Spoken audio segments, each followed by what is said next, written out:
Hi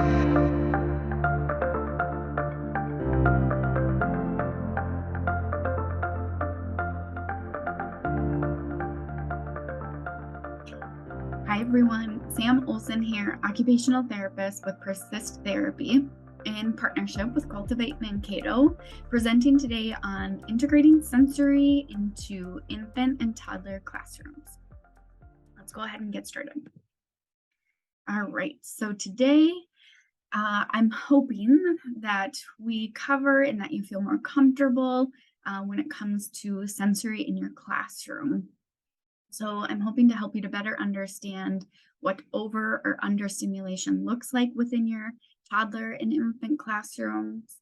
I want to give you ideas for activities for kids that are overstimulated and then also kids that are understimulated, and then just giving an idea of everyday sensory activities. So with the overstimulated or understimulated kids, I really want to be intentional about the specific activities and specific to the child that we're talking about.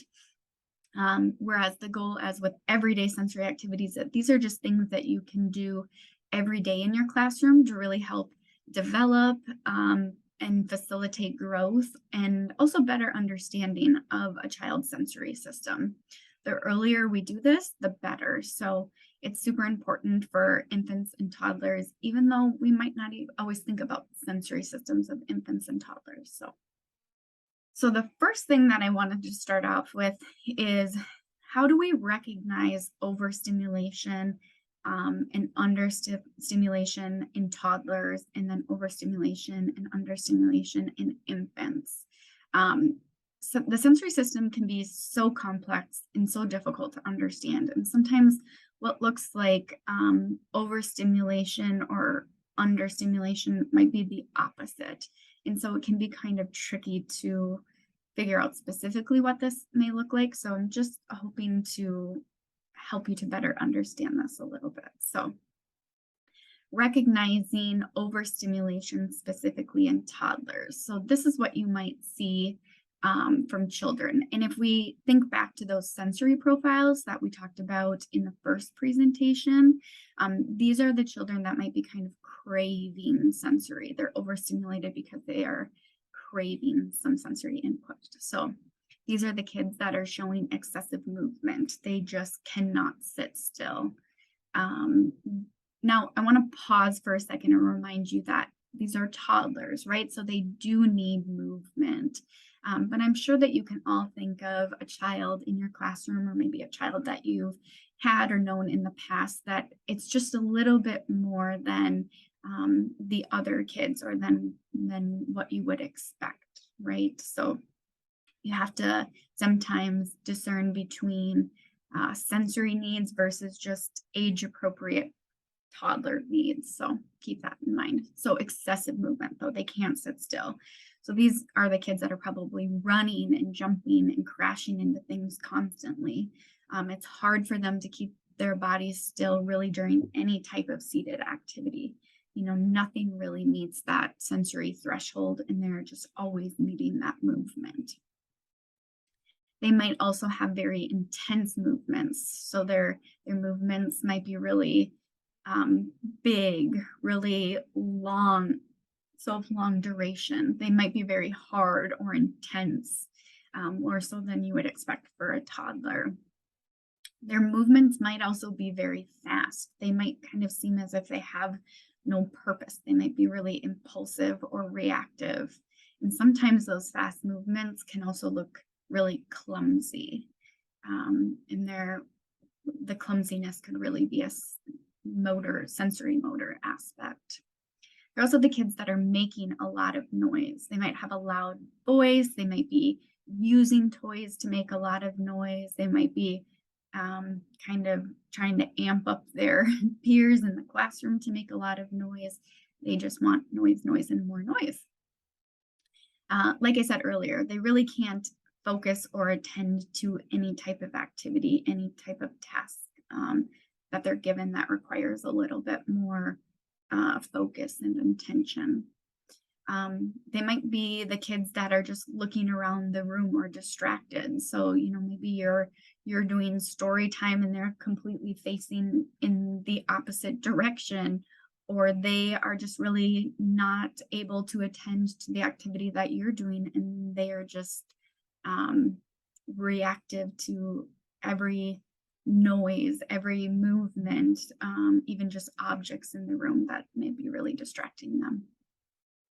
And they might be doing things that are just not safe, hitting, throwing, yelling, um, kicking, that sort of things, those sorts of things. So again, like I said, some of these things, it's difficult to determine if it's just, age appropriate toddler responses and behaviors versus if it's something sensory. But if it's excessive, if it's consistent, um, if it's just a lot different than the other peers in the room, we're probably looking at more of a sensory related response, or something that really could become a sensory processing modulation issue in the future. And so we want to help them to get the sensory input that they need now, and to help them to better understand so that it doesn't become as large of a problem in the future. And then we can also think of overstimulation as kind of that shutdown response, right? So that's when an environment for a kid, like we talked about before, it's too much, right? It's just they're overwhelmed by the environment. So these are the kids that might be covering their ears. They might put their head on the table, not really in disinterest, but almost as in like, oh, I can't do this. It's too much. It's overwhelming. A lot of times too, you'll see these kids trying to hide or even make themselves smaller. They might be kind of curling up into a ball or getting into that fetal position, or even seeking out smaller spaces, because a lot of times smaller, quieter spaces feel more comfortable and more safe when a child is really in a dysregulated state. Or they might just kind of start to might seemingly snap or just become really irritable, or impulsively yell at a peer or even a teacher, and it just doesn't their response doesn't really fit the situation. And sometimes that's just kind of the last straw, right?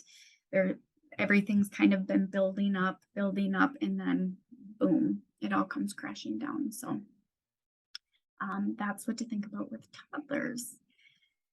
Of course, sensory can be a little bit difficult to recognize in infants, especially when you are a teacher and you have a lot of infants in the room. It can be kind of difficult to recognize that overstimulation, because sometimes, just in general, the room is overstimulating. So, things to think about that you might see in regards to overstimulation in infants, that a child that's just inconsolable, right? No matter what you do, what you try, what needs you meet, they just cannot be consoled, right? Um, and of course, I should have mentioned too, we always want to make sure that we are addressing those basic needs. So, Dan Siegel and Tina Payne Bronson have identified HALT, and that means that we have to address the basic needs, which are, so HALT, H, hungry, thirsty, A is angry, L is lonely, and T is tired. So before we go into any sort of introducing any tools or sensory type strategies, we have to make sure that those HALT or basic needs are met. And that's, of course, especially important in an infant and even with toddlers, because they just can't communicate that with you. So also an infant that just needs a lot of coddling, right? That you kind of always have to be there to help them to regulate their systems. They're just not able to do that on their own. They might need to be constantly held or constantly swaddled, constantly feel like something's surrounding them or around them to feel comfortable in their environment. They might also be the kids that are very reactive to their environment. You can kind of think about infants that are almost hyper vigilant of their environment. Like They're very detailed in what they're able to notice. So if there's a noise, they're immediately responding or reacting to it. Um, if there's someone new that comes in to the class, of course, there's some stranger danger, but if they're just really having a hard time coming back from that, again, they're just very reactive to their environment. It seems very unsafe, very uncomfortable to them, so they react to that. Also, infants that are very inconsistent in their mood from day to day, right? So, um, and that's the roller coaster that we talked about before. So, right, maybe they're really happy, smiling, bubbly one day, and then the next day it's just inconsolable. So, if you're seeing those huge shifts and kind of a pattern within those shifts, that may signal overstimulation as well. Infants that need a lot of interaction, again, that just really need you in order for them to feel safe and comfortable in their environment. For infants that are more shut down because of overstimulation, so sometimes if needs go unmet for a very long time, or someone is just not responding to an infant and their needs, what actually happens is that they just stop having those needs. They just shut down completely.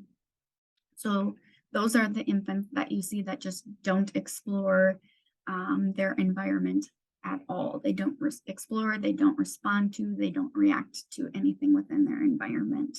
They just might even kind of seem like glossed or glazed over.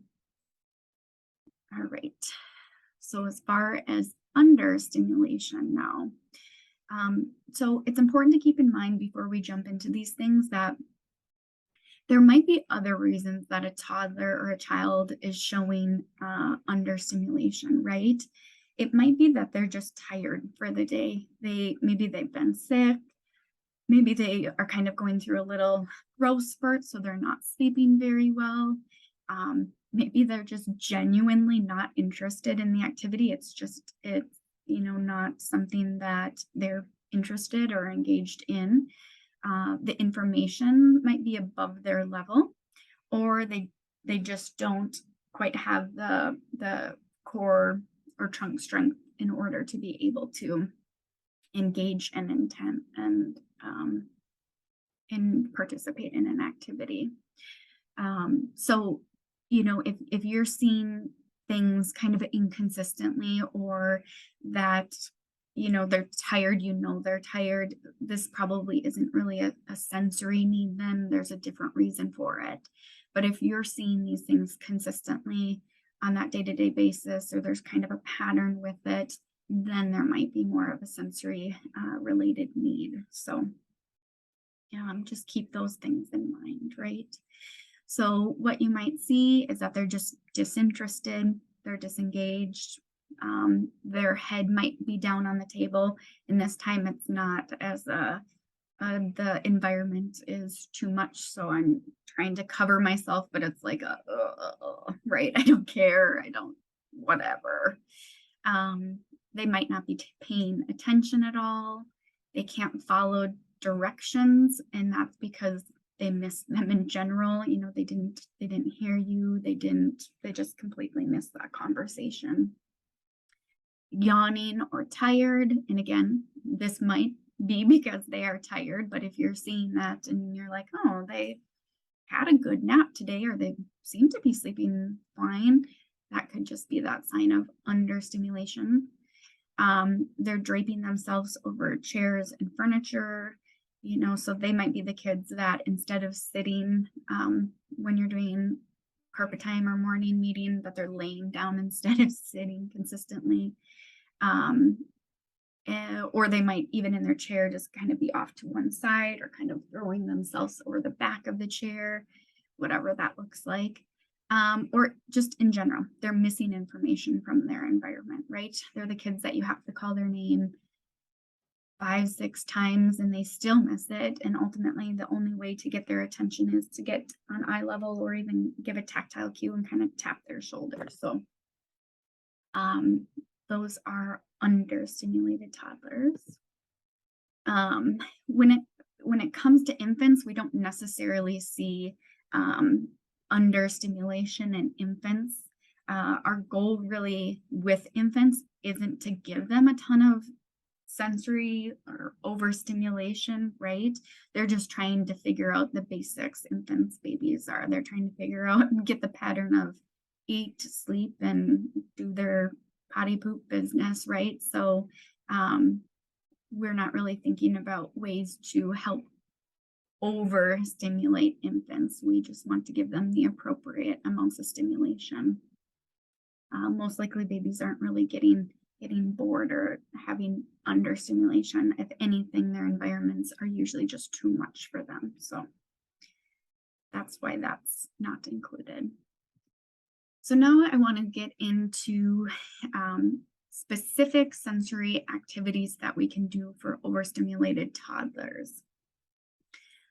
So these are maybe more, uh, if you want to think about it, more one-on-one activities. So if you have a specific child that's really showing that they're overstimulated, I mean, absolutely you can do these with the entire class, but um, well, but they might, be activities that you want to do so more so one-on-one. So the first thing to remember is that if we're going to incorporate a sensory type of activity, we want to be intentional about it. We want to make sure that the child is understanding that we are doing this for a specific reason, right? So we don't want to just do an activity because it doesn't create awareness for that child then. And we really want to help them to start making connections and kind of building that bridge to help them to understand when they might be over or understimulated and what they might need specifically for their bodies. Now, of course, we're not expecting a child to verbalize this or to understand this on their own.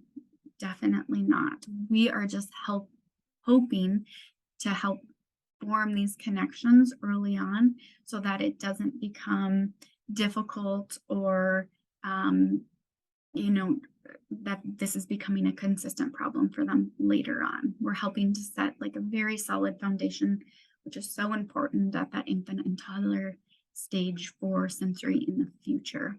So you can kind of think about all of these as almost like a preventative, right, type of measure or something that we're doing intentionally for their future. It's not necessarily that we're going to see progress or independence in these age ranges. So, okay, so like I said, we need to be intentional. So we want to be thinking about body and brain movements. So we really want to help the children to connect their body and their brain. They're not just moving unintentionally, right? If we help to integrate or connect their body to their brain during movements, we're probably helping to slow them down. So in all of these examples, I gave specific language that you can use just to help you to go into these activities right away when you leave this session. So language that you could use here to be intentional is our bodies are really fast. Let's play this game to help slow them down. So some activities that you could do are having them locate body parts. You could have them do certain action movements, wave your hands in the air or wave your hands up high, shake your legs out, something like that. You could have them throwing a ball at a specific target, or you could have them doing animal walks. And by that, I mean like crab walks, bear walks, those types of things, frog hops, flamingo stances. Again, what's most important is that we're just intentional about these. I can guarantee that you're doing these things every day with kids, but if we don't bring the intention to that, then it's not really a sensory activity. So if we're seeing overstimulation with noise, language that we can use is, it is too loud in here for some of our friends. Let's listen to music that is slow. So be intentional about the music that you play. If you're already playing music, change the music to being something different and really help them to notice this. We also may want to practice making quiet sounds, right? So we can show them how we make our voice really loud or really high and how we make our voice. We can practice this with them to help them to better understand and bridge that connection. Maybe we also read a book really quietly, or we really vary the tone of our voice so that they're starting to connect and integrate and kind of filtering out all of those different noises. Songs with different hand or finger movements, those are also great because, again, we're connecting kind of two sensory systems, right? So auditory and also movement, more movement-based sensory activities. So the more that we do two sensory systems together, we're kind of helping to form brain pathways that integrate those sensory systems together to help them to feel more comfortable. If there's visual overstimulation, we can think about dimming the lights. We could even do like a light projector on the ceiling. I know I've seen like stars or ocean animals or anything like that to really just bring something intentional to it. But again, remember that we want to make sure that we bring intention to this. So we could say, oh man, it's very bright in here. Let's do this to help make the room not so bright. Or if you're going to put the light projector on the ceiling, we're gonna make some pictures for our eyes to see on the ceiling. We're gonna lay on the floor and talk about all of the things that we see. Again, so it's just bringing awareness to that sensory system. You could also do bubbles, but really focus on watching the bubbles instead of popping the bubbles, right? That would be a great way to help bring down the sensory system of an visually overstimulated toddler. So we're just going to find different ways to present the information, any information that we provide, so that they really have to be intentional about how they're listening and what they're listening to. Again, you can kind of think about it as connecting two sensory systems together. All right. Activities for understimulated toddlers. So again, we want to make sure that we're being intentional. You're going to be probably annoyed with how many times I say that. So if they're understimulated for movement, language that we could use is, oh man, our bodies have been doing so much listening. Let's help to wake our bodies up. So activities that you could do, you could have a dance party, you could have them jump in place, run in place. They could do different dance moves like the wiggle worm. Again, I know I have been in classrooms where I have seen you doing these activities. Now, if we really want to bring that sensory component and that sensory piece to these activities, we just have to be intentional about it. And again, I think the easiest way to do that is really in the language that we use, because we have to bring their awareness to the activity and help them to kind of connect what their bodies are doing, what their bodies are showing, what their bodies are feeling with the activity that you specifically do. Now, if they're understimulated auditorily or with noise, language that we can use is, you all seem so sleepy today. Let's help wake our bodies up. So we could do repeat after me activities, and we could really change our voice with those. So we could do a deep voice, or we could do a really high, or we could do a sing-songy voice, or a very monotone robotic voice, whatever that looks like. But we want to just think about having the kids really have to listen to the nuance of your voice so that they're paying attention to that and changing that with you. That will really help to wake up that auditory system.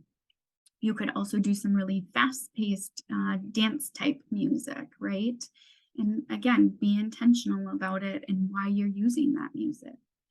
You could have them make silly animal noises and different silly sounds to wake up that listening system.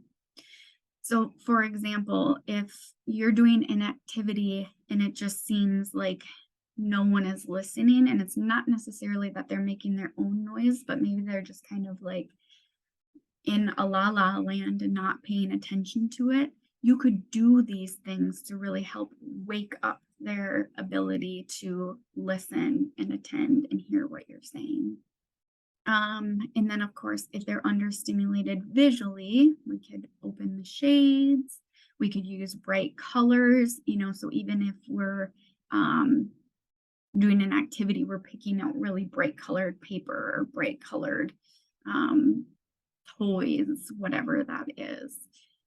We might also want to do bright lights. We could also kind of vary the lights in the room, right? So we could have it be um, we could, go over to the light switch and we could say, we're going to make the room really bright. And now we're going to make the room dark. And then we're going to make the room bright.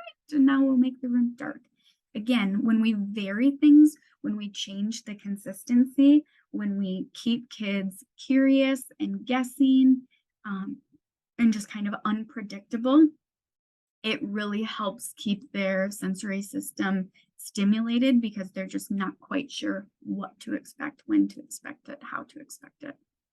And then also visually, we could just make objects move, right?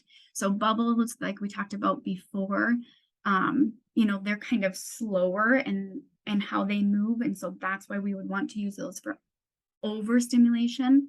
But for understimulation, we want to think about more fast type moving objects. So, ball tosses or anything like that would be helpful. So, like I said just a moment ago, really in general, just vary things, make them unpredictable, make it out of your normal routine to keep kids kind of guessing, to keep them curious, because that will help them to remain and be engaged. All right.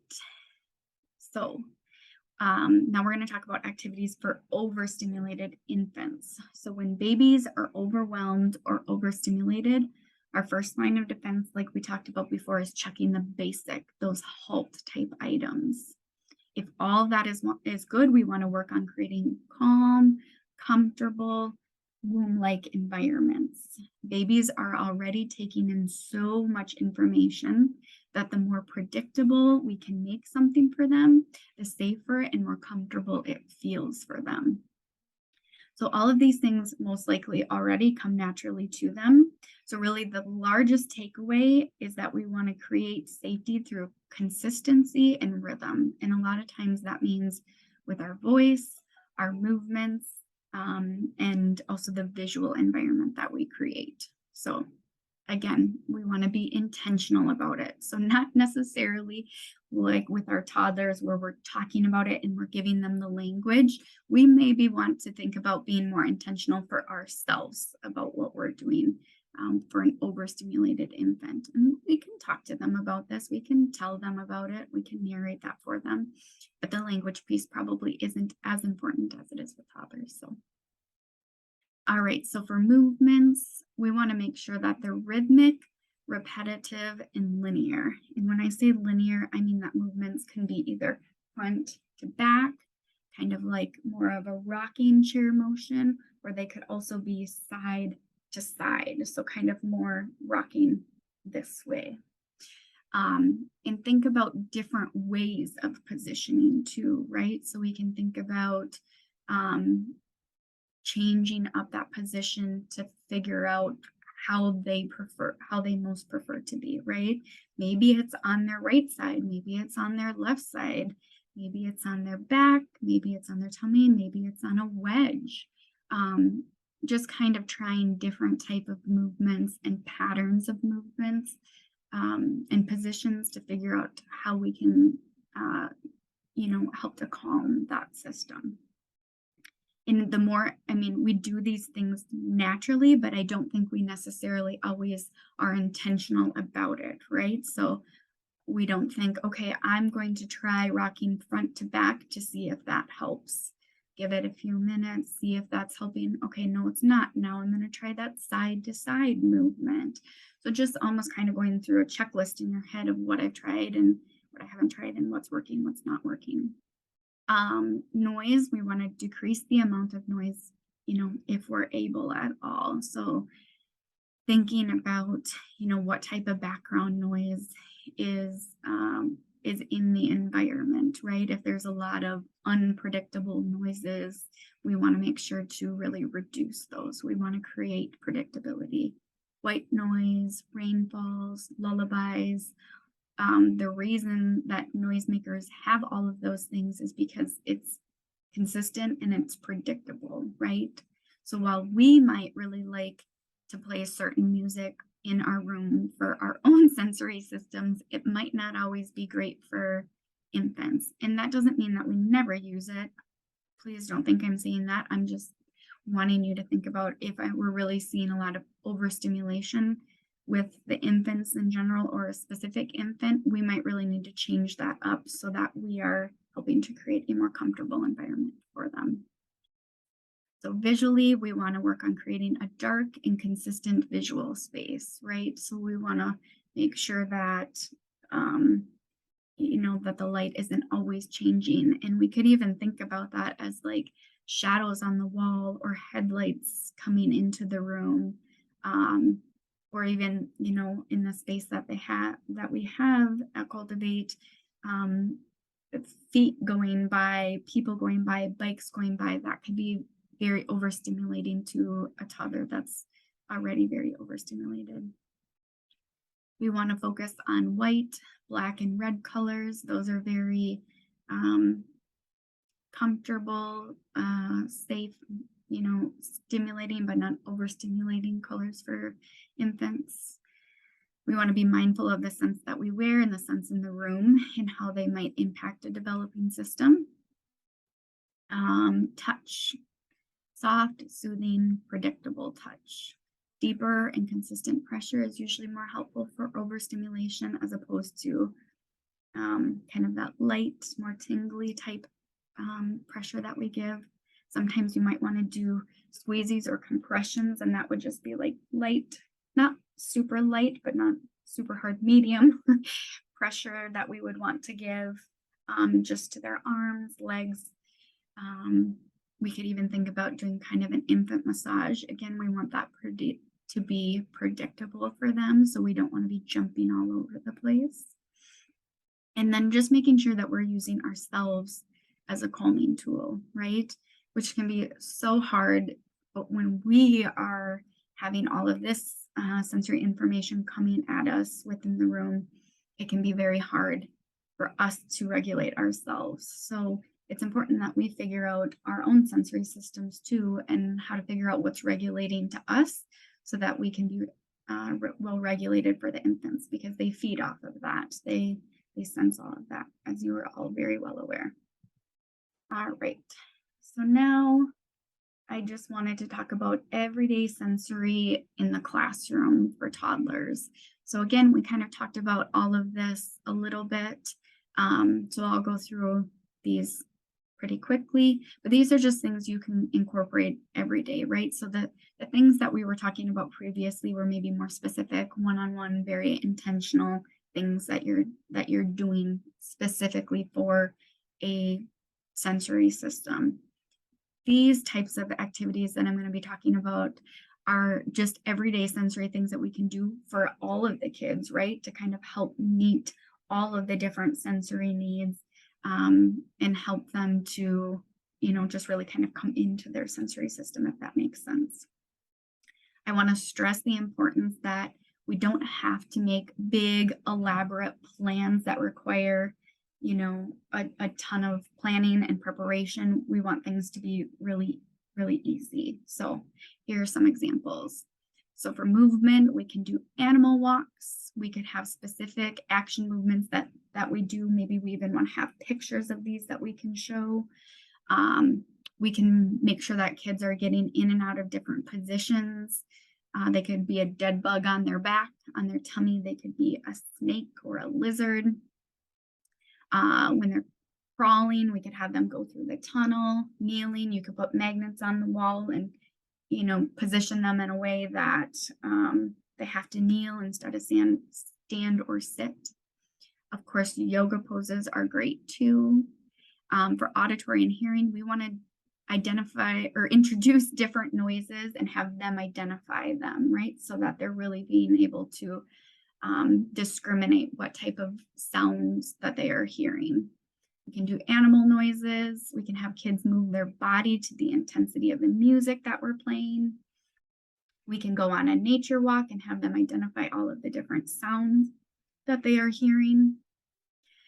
In regards to touch, we can introduce different textures: soft, hard, bumpy, prickly. We can do different play: finger paints, finger foods, water play, Play-Doh, kinetic sand, those types of things. One thing to keep in mind, really with all of the different sensory systems, but touch is a big one. We never want to pressure a child into doing something. If they are really not wanting to put their hand in whatever sensory thing that you're introducing, don't force it. Don't put pressure on them. Just kind of let it be. They might need to come to that on their own, or they might have a sensory profile that's very avoidant or sensitive to that sensory information. So don't worry about forcing or putting pressure on them. They'll come into it when they're ready. For taste and for smell, we want to bring different spices. We could bring different spices from our cabinets at home for them to smell. We could have different oils in our diffuser every day. We could identify different smells at breakfast, lunch, and snack. Like, I smell this. What do you guys smell? And it might be different, and that's okay. We might want to help them to identify different tastes: sweet and sour. With visuals, we could use flashlights, have the projector going like we talked about, have bright lights, glow in the dark things, bubbles. We could do food coloring, interoception. So that's really that internal sense, the feeling sense. This one's super important because we want them to begin to understand their own system and what it feels like. So helping them to read and understand what their body is telling them, right? So if you notice goosebumps on a kid, you could help them to identify that. Oh, you're really chilly, or that made you really nervous. I can see the goosebumps. Or, oh, I heard your tummy growl. I wonder if you're hungry. Remember that there is not ever a right or a wrong when it comes to the sensory system. So you can use phrases like, this feels hot to me, but it doesn't feel hot for you. Or this feels cold to you, but it doesn't feel cold for me, right? And yes, we could do something intentional with temperature to help them identify how it feels to them. Teaching them what hungry and thirsty feels like. Oh, if your mouth is dry, that means you need some water. Or if you're coughing a lot, you might need some water. If your tummy is growling, that means you're hungry. Just helping them to connect those. All right. And then for toddlers, what we can do everyday sensory for them. So as far as movement goes, we could do little baby gym exercises. If you're not sure what this is, you can definitely look on YouTube. I know they have specific baby gym exercises, but it's just you moving their body to connect all of these different areas. So you could bring their right arm to their left leg, their left arm to their right leg. It's just you moving their body and really crossing that midline or the center of their body, and helping them to just explore, understand, and experience different sensory movements, right? So we could also be bouncing them. We could do rocking or shifting right to left when they're sitting, if they're old enough, of course. And then visually, we could set up those black, white, and red visuals in front of them on purpose. We could do peekaboo. We can move objects within their visual field and then slowly move them along so they can follow them. So a rattle, a toy that they're interested in, we can just kind of move that and make sure that they're following it to really help give them that visual sensory input that they need. Of course, you can put a mirror in front of them. Bubbles are always great too, one-on-one. So yeah, those are just some ideas. I hope I didn't move through them too quickly of just how to incorporate everyday sensory into the classroom. Like I said, I know that you're already doing all of these things. The challenge is to just bring that intention to them so that we're helping kids to understand their sensory systems and make those different connections. All right, thanks for listening, everyone. I hope that you can start integrating all of these different sensory things into your classroom right away. Take care.